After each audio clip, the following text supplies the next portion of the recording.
ಧ್ರುವ ಅಣ್ಣ ಬಂದರು, ತಿನ್ನಲಿಲ್ಲ ಅಂದರು, ಬೇಡ ಅಂದರು, ತಿನ್ನಿಸಿದ್ರು, ಪ್ರೀತಿ ಕೊಟ್ಟರು. ಮೊನ್ನೆ ಧ್ರುವ ದಸರಾ ಅಂತ ಒಂದು ಪ್ರೋಗ್ರಾಮ್ ಇತ್ತು, ಅಮ್ಮ ಅಣ್ಣ ಬರ್ತೀನಿ ಅಂತೆಲ್ಲ ಎಲ್ಲರೂ ಹೇಳಿದ್ರು, ಎಲ್ಲರೂ ಬರ್ತೀವಿ ಅಂದರು, ಯಾರೂ ಬೇಡ ಅಂದರು. ನಾನು ಒಬ್ಬನೇ ಕರ್ಕೊಂಡೋಗಿದ್ದು, ನಾನೇ ಅವನ ಕೈ ಹಿಡಿದು ಕರ್ಕೊಂಡೋಗಿ ಧ್ರುವ ಅವ್ರ ಹತ್ರ ಎಲ್ಲ ಧ್ರುವ ಮ್ಯಾಮ್ ಹತ್ರ ಮಾತಾಡಿಸ್ದೆ, ಕಣ್ಣೀರಿದ್ರು, ಹೇಳಿದ್ರು ಇದು ಮೋಸ್ಟ್ಲಿ ಕೊನೆ ಕ್ಷಣ ಆಗ್ಬೋದು ಅಂತ. ಅದೇ ಕೊನೆ. ನಿಮ್ಮ ಮುಂದೆ ಎಲ್ಲ ಸ್ಟೇಜಲ್ಲಿ ಅವ್ರು ಬಂದಿದ್ದು, ಅದಾದಮೇಲೆ ಯಾವತ್ತೂ ಬರೋಲ್ಲ. ನಾನು ಹೇಳಿದ್ದು ಇಷ್ಟೇ, ನೀವೆಲ್ಲ ಬಂದ್ರಿ, ಅದಕ್ಕೆಲ್ಲ ನಾನು ಹೃತ್ಪೂರ್ವಕವಾಗಿ ಚಿರಋಣಿ. ನಮ್ಮಪ್ಪ ಹೇಳಿರೋ ಮಾತು ಕೊನೆಯದಾಗಿ ಕ್ರಿಕೆಟ್ರ್ ಆಗೋ ಮಗನೇ ಅಂತ, ಅದನ್ನು ಈಡೇರಿಸೋದೇ ನನ್ನದು.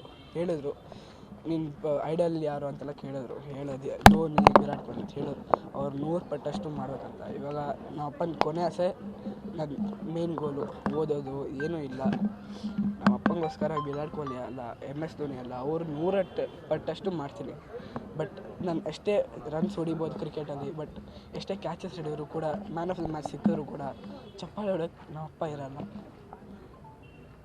ಅದೊಂದು ಬೇಜಾರಾಗುತ್ತೆ. ಯಾರೇ ಬಂದು ಹೇಳ್ಬೋದು, ಬಟ್ ತಂದೆ ಸ್ಥಾನ ಯಾರು ತುಂಬ.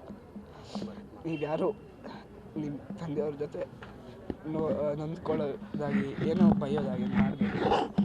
ಇವಾಗ ನನ್ನ ಬೈಬೇಕಂದ್ರು ಜಗಳ ಮಾಡೋಕ್ಕೂ ಇರೋಲ್ಲ. ಸೊ ಆ ನೋವು ನನಗೆ ಗೊತ್ತು.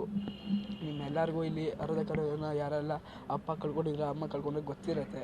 ಇವತ್ತು ನಾನು ಕಳ್ಕೊಂಡಿದ್ದೀನಿ, ಫ್ಯೂಚರಲ್ಲಿ ಯಾರು ಬೇಕಾದ್ರೂ ಕಳ್ಬೋದು. ಒಂದಲ್ಲ ಒಂದಿನ ಎಲ್ಲರೂ ಹೋಗೋದೆ. ಅಲ್ಲಿ ತನಕ ಎಲ್ಲರೂ ನಗ್ತಾ ಇರಿ, ನಗಿಸ್ತಾ ಇರಿ.